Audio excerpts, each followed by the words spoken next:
আসসালামু আলাইকুম এভরিওয়ান। আজকের রেসিপি হলো ভুনা খিচুড়ি।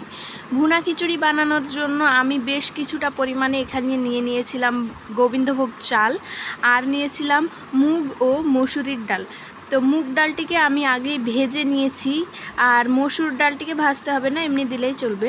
এখানে আমি গোবিন্দভোগ চালটাকে ভালোভাবে ধুয়ে পানি ঝরিয়ে নিয়েছিলাম এবং ঘিয়ে এটিকেও ভালোভাবে কিন্তু ভেজে নেব।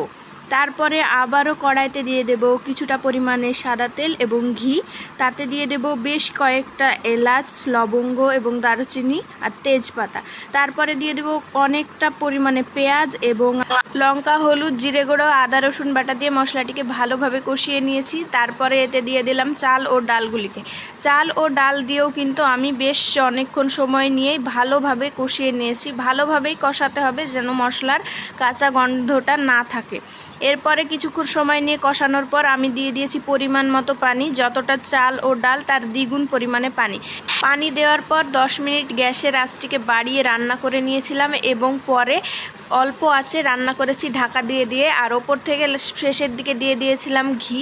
আর একদম ঝরঝরে হয়েছিল খিচুড়িটা, দেখতেই পাচ্ছেন। এই তো ছিল আমার খিচুড়ির ফাইনাল লুক। আল্লাহ হাফেজ।